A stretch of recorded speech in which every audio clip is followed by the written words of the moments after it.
আসসালামু আলাইকুম রাহমাতুল্লাহি ওয়া বারাকাতুহু।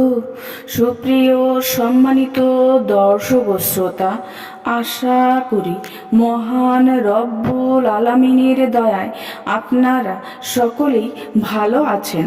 সুপ্রিয় সম্মানিত দর্শক ও শ্রোতা, আজকে হযরত আব্দুল্লাহ ইবনে আব্বাস রাদিয়াল্লাহু তাআলা আনহু থেকে একটি ঘটনা বর্ণনা করব। ঘটনার শিরোনাম হচ্ছে নবীর প্রেমে পাগল মন। সুপ্রিয় সম্মানিত দর্শক ও শ্রোতা, আপনাদের নিকট অনুরোধ থাকবে ঘটনাটি শেষ পর্যন্ত শোনার।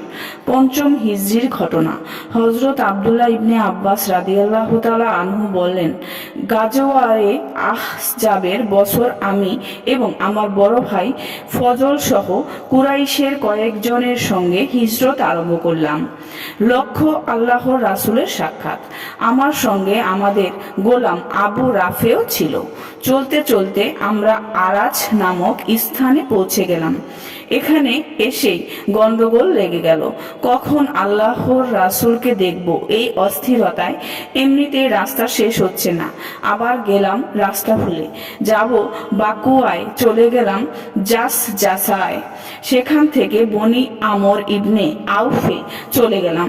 এভাবে ঘুরে ফিরে অবশেষে মদিনায় পৌঁছার সঙ্গে সঙ্গে প্রিয় নবীজির দেখা পেয়ে যাই। তিনি তখন খন্দকে ছিলেন। সে সময় আমার বয়স ছিল 8 বছর এবং আমার ভাই ফজলের বয়স 13 বছর। আমাদের নবীজি সাল্লাল্লাহু আলাইহি ওয়াসাল্লামের নাম মুহাম্মদ। আল্লাহ পাক তার এই নাম রেখেছেন, তার প্রশংসার পাত্র। আসলেই আল্লাহর রাসূল সাল্লাল্লাহু আলাইহি ওয়াসাল্লাম প্রশংসার পাত্র। সবাই তার প্রশংসায় পঞ্চমুখ। মানুষ তো আছেই, গাছপালা, তরুলতা, এমনকি যারা আল্লাহর উপর ঈমান আনেনি তারাও আল্লাহর রাসূলের প্রশংসা করত। কেননা ভালোবাসা পাওয়ার জন্য যা কিছু দরকার আল্লাহ পাক সবকিছুই নবীজি সাল্লাল্লাহু আলাইহি ওয়াসাল্লামকে দিয়েছিলেন পূর্ণ মাত্রায়। রূপ, লাবণ্য, গুণ, গরিমা, মেধা, তীক্ষ্ণতা, প্রজ্ঞা এবং সবকিছুর মূলমন্ত্র তাকওয়া। কোনো কিছুরই আল্লাহর রাসূলের মাঝে কমতি ছিল না। ছোট বড় সবাই তাকে ভালোবাসতে চাইতো, তার কাছে যেতে চাইতো, একটু কথা বলতে চাইতো।